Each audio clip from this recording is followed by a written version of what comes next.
Hello guys, welcome to our channel. నేను మీ anchor Teja. Andhra Pradesh deputy CM Pawan Kalyan గారి కాన్వేకి ఒక దారుణమైన యాక్సిడెంట్ జరిగిందంటూ కూడా వార్తలు వస్తున్నాయి. ఇదంతా కూడా రాజంపేట సమీపంలో జరిగిందని చెప్తున్నారు. మరి కొంతమంది సిబ్బందికి తీవ్రమైన గాయాలు కూడా జరిగాయి అంటున్నారు. సో ఇదంతా కూడా ఎంతవరకు వాస్తవం? సో దీనికి సంబంధించి మనతో పాటు మాట్లాడడానికి జర్నలిస్ట్ చరణ్ గారు ఉన్నారు. ఆయనతో మాట్లాడదాం.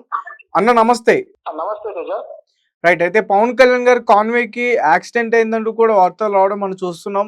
విజువల్స్ కూడా బయటకు వచ్చాయి ఇప్పటి వరకు.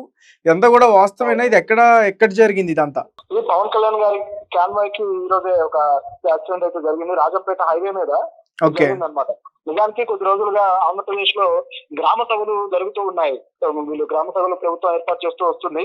సో అందులో గ్రామ స్థాయి నాయకులతోటి వీళ్ళు సదస్సులాగా వీళ్ళు మాట్లాడటము, వాళ్ళని మోటివేట్ చేయడము రకరకాలుగా చేస్తూ వస్తున్నారు. ముఖ్యంగా పవన్ కళ్యాణ్ గారు పంచాయతీ శాఖకి ఇదిగా ఉన్నారు కాబట్టి ఆయన స్వర్ణ పంచాయతీలు రావాలి మన రాష్ట్రంలో అని చెప్పేసి అటు ఆయన ప్రయత్నాలు చేస్తూ ఈ గ్రామ సభలు నిర్వహిస్తూ వస్తున్నారు. ఇందులో భాగంగా శుక్రవారం కూడా మైసూరువారిపాలెంలో ఇది పెట్టడం జరిగింది. సో డిస్కషన్ కూడా అయిన తర్వాత రాజంపేట పూలకొత్తూరు ఆ గ్రామంలో ఉన్న కొంతమంది పరామర్శించడానికి వెళ్ళి అక్కడ పరామర్శించిన తర్వాత తిరిగి వస్తున్న క్రమంలో మళ్ళీ రాజంపేట హైవే మీద రావడము. సో అక్కడ నుంచి ఆయన వెళ్లాల్సి ఉందన్నమాట. అయితే ఈ టైంలో అనుకోకుండా హైవే మీద ఒక యాక్సిడెంట్ అయ్యి ఆయన క్యాన్వాయ్ కార్ తిరగబడింది. నిజానికి ఒకసారిగా అంటే తిరగబడడం అంటే పల్టీలు కొట్టిందా? అవును, ఓకే. పల్టీ అంటే ఒక పల్టీ అనమాట. అంటే అలా తిరిగిపోయింది పూర్తిగా. సో దాంతో ఒకసారిగా అంత కలకలం రేగింది. పవన్ కళ్యాణ్ గారికి ఏదో అయిందని చెప్పేసి మొత్తం వెనక కార్ లో పవన్ కళ్యాణ్ గారు ఉన్నారు. ఒక్కసారిగా అన్ని ఆగిపోయి మొత్తం హైవే మీద గందరగోళం నెలకొంది. చుట్టుపక్కల అనేక మంది వచ్చేసారనమాట. అక్కడ హైవే మొత్తం నిండిపోయారు జనాలు కూడా. అయితే మరి ఇందులో చూస్తే అసలు దీనికి ఎవరు కారణం అనేది గమనించి చూస్తే ఒక వృద్ధుడు దీనికి కారణమయ్యాడు ఈ యాక్సిడెంట్ కి. ఓకే. ఎట్లా అంటే మామూలుగా క్యాన్వాయిలు వస్తున్నప్పుడు మినిస్టర్లు ఇలాంటి వాళ్ళ క్యాన్వాయిలు వస్తున్నప్పుడు మొత్తం కూడా పోలీసులు ఆ రోడ్ అంతా కూడా క్లియర్ చేస్తారు ట్రాఫిక్. ఇక్కడ కూడా ఆ విధంగా ట్రాఫిక్ క్లియర్ చేశారు. కాకపోతే ఒక వృద్ధుడు ఆ జీబ్రా క్రాసింగ్ లో రోడ్డు దాటడానికి ప్రయత్నిస్తున్నాడు.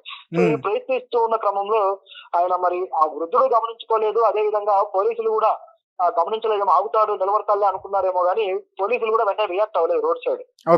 అయితే వృద్ధుడు ఏం చేశాడంటే సడన్ గా రోడ్డు మీదకి వచ్చేసాడు. దాంతో ఇక వెంటనే ఆ క్యాన్వాయ్ కార్ ఏదైతే ఉందో ఒక్కసారిగా అది ఆయన తగలకుండా పని చేసుకోవడానికి ప్రయత్నించి అది వెంటనే బోల్తా పడింది అనమాట. అయితే వృద్ధుని అయితే గుద్దలేదు కదన్నా? లేదు, ఆ వృద్ధుడికి ఏమీ కాలేదు. కొద్దిగా ఆందోళన పడ్డాడు కానీ ఆయనకి ఏమీ కాలేదు. కానీ ఈ కారు తిప్పడంతో వెంటనే బోల్తా పడిపోయింది. అయితే ఈ బోల్తా పడిన దాంట్లో ఆయన ఎస్కార్ట్ ఉన్నారనమాట. ఒక ఎస్ఐ, అలాగే ఒక లేడీ కానిస్టేబుల్, అలాగే ఒక కానిస్టేబుల్, వీళ్ళందరికీ గాయాలయ్యాయి. ఓకే. ప్రస్తుతం వాళ్ళ పరిస్థితి ఎలా ఉంది? వాళ్ళకి ప్రథమ చికిత్స అయితే చేశారు దగ్గరలో ఉన్న హాస్పిటల్లో. సో వాళ్ళకి పెద్ద ప్రమాదం ఏమీ లేదు, సేఫ్ గానే ఉన్నారు. ఎందుకంటే అన్ని సేఫ్టీ మెజర్స్ తోనే వీళ్ళు వచ్చారు. పవన్ కళ్యాణ్ గారికి అయితే ఏం కాలేదు, ఆయన కారు సేఫ్ గానే ఉంది. అయితే ఆయనకు కూడా ఆ ప్రథమ చికిత్స నిమిత్తం ఆ చిన్నపాటి ట్రీట్మెంట్ అయితే చేయడం జరిగింది. బహుశా బీపీ చెక్ చేయడాలు ఇలాంటివి. పవన్ కళ్యాణ్ గారు ఇదంతా కూడా హైవేలో జరిగిందన్న? ఇది హైవేలో జరిగింది. నిజానికి ఆ హైవే ఎప్పుడు బిజీగానే ఉంటుంది. అయితే ఈ కాన్వాయ్లు వస్తున్నాయి అని చెప్పేసి పోలీసులు క్లియర్ కూడా చేశారు హైవే. ఎందుకంటే అది జంక్షన్ అనమాట. సో ఎప్పుడు బిజీగా ఉండే జంక్షన్. సో పెద్ద ప్రమాదాలు ఏవి జరగవు కానీ బట్ ఇప్పుడు మాత్రం అది సంభవించింది. సరే, దీనికి సంబంధించి పవన్ కళ్యాణ్ గారు ఏమైనా ప్రస్తుతం మాట్లాడే ప్రయత్నం చేశారా? ఇప్పుడు దాకా అయితే మాట్లాడలేదు. బహుశా ఆయన స్పందించవచ్చు. ఎందుకంటే ఆయన ఫ్యాన్స్, అలాగే జనసేన అభిమానులు వీళ్ళందరూ కూడా బాగా ఆందోళన పడుతూ ఉన్నారు. ఆయనకి ఏమైనా అయిందేమో అని చెప్పేసి సోషల్ మీడియాలో కూడా విపరీతంగా పోస్టింగ్లు చేసేస్తున్నారు. ఆయన ఉన్న కారుకి అయితే ఏం కాలేదు కదా? ఆయన కారుకి అయితే ఏమీ కాలేదు. కాకపోతే ఈ ఆందోళన, అలాగే బయట సోషల్ మీడియాలో వచ్చే న్యూస్ వల్ల ఆయనకి ఏదో అయిందనుకుంటూ ఒక ప్రచారం అయితే జరుగుతూ వస్తుంది. సో పవన్ కళ్యాణ్ గారు దీన్ని అడ్డుకట్ట వేయడానికి అయితే ఆయన ఖచ్చితంగా రియాక్ట్ అవుతారు. బహుశా ఒక హాఫ్ అన్ అవర్ లో రియాక్ట్ అవ్వచ్చు ఆయన. సో నాకేం కాలేదు అని సందేశం ఇస్తే అది మళ్ళీ న్యూస్ అవుతుంది. కాబట్టి ఆయన శ్రేణులు కావచ్చు, అభిమానులు కావచ్చు, పార్టీ శ్రేణులకి అది ఒక ఊరట. రైట్. అంటే ఇది పోలీసుల నిర్లక్ష్యంగా తీసుకోబోతున్నారా?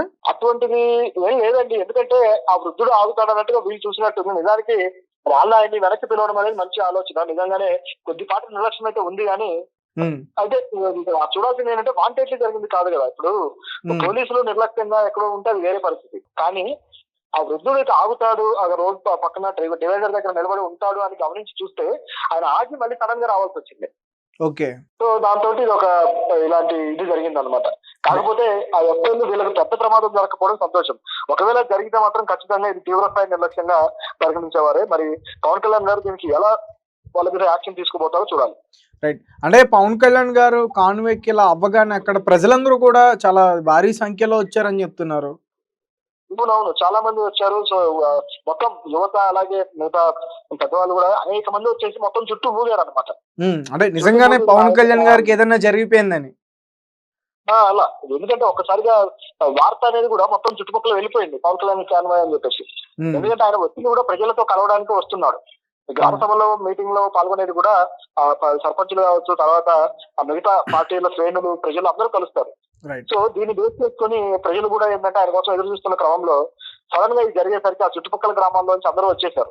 అంటే కారు పల్టీ కొట్టడం అనేది కొంచెం నమ్మడానికి కూడా వీలు లేకుండా పోతుంది. అంటే సడన్ గా బ్రేక్ వేస్తే నార్మల్ గా అది ఎందుకు అలా జరిగిందంటే స్ట్రైట్ గా వెళ్తున్న కారు అదే విధంగా బ్రేక్ వేస్తే జరగకపోవు, కానీ ఆయనను గుద్దకుండా తప్పించడం కోసం వీళ్ళు టర్న్ చేశారు కదా. సడన్ గా టర్న్ చేసి బ్రేక్ చేశారు. కాన్వే దేన్నన్నా గుద్దిందా? లేదు, దేన్ని గుద్దలేదు. సో ఆ కాన్వాయ్ విడిగానే అది టర్న్ చేయడం తోటి జరిగిన స్కిడ్ అవుతుంది కదా, సో అలా స్కిడ్ అయ్యి పడిపోయింది అనమాట. టర్న్ చేస్తూ బ్రేక్ వేసినప్పుడు ఇలాంటి ప్రమాదం జరుగుతుంది. డైరెక్ట్ గా బ్రేక్ వేస్తే అది వేరు, లేదా టర్న్ చేసిన తర్వాత బ్రేక్ వేస్తే వేరు. ఈ రెండు ఒకేసారి చేసినప్పుడు ఏమవుతుందంటే సడన్ గా తిరిగి ఆ స్పీడ్ కంట్రోల్ అవ్వక అది బోల్తా పడిపోతుంది. అది ఇప్పటి వరకు మనం చూస్తున్నాం. అంటే పవన్ కళ్యాణ్ గారికి రీసెంట్ గా కూడా సెక్యూరిటీని పెంచారు అని కూడా మనం డిస్కస్ చేసుకున్నాం. అవును, అంటే ఆయనకు సెక్యూరిటీ ఇప్పుడు డిప్యూటీ సీఎం కాబట్టి ఆయనకి జెడ్ కేటగిరీలో చాలా భారీ స్థాయి సెక్యూరిటీ అయితే ఉంది, ఆయనకి ఏ సమస్య లేదు. అయితే గతంలో కొన్ని వార్తలు కూడా వచ్చాయి, పవన్ కళ్యాణ్ కి థ్రెట్ ఉంది, సో అలాంటి వార్తలు అయితే కొన్ని వచ్చాయి, కానీ దానికి సంబంధించి ఏ వివరం లేదు. ఇది మాత్రం యాక్సిడెంటల్ గా జరిగిన చర్య అంతే తప్పితే ఇది ఏదో వాంటెడ్లీ ఎవరో చేశారనడానికి మాత్రం ఎటువంటి ఆస్కారం అయితే లేదు. ఓకే అన్న, thank you. Okay. So guys చూసారు కదా, ఇది పరిస్థితి. పవన్ కళ్యాణ్ గారు కారుకి అయితే ఏం కాలేదు. ఆయన ముందు వెళ్తున్న ఆయనకు సంబంధించిన ఒక కాన్వేలో సెక్యూరిటీ సిబ్బంది అంతా కూడా ఉన్నారు, పోలీసు సిబ్బంది అంతా కూడా ఉన్నారు. సో వాళ్ళకి కొంచెం గాయాలని, అందులో ఒక లేడీ మహిళా కానిస్టేబుల్ కూడా ఉన్నారని చెప్తున్నారు. సో వాళ్ళందరినీ కూడా హాస్పిటల్కి తరలించారు, వాళ్ళ పరిస్థితి బాగానే ఉంది.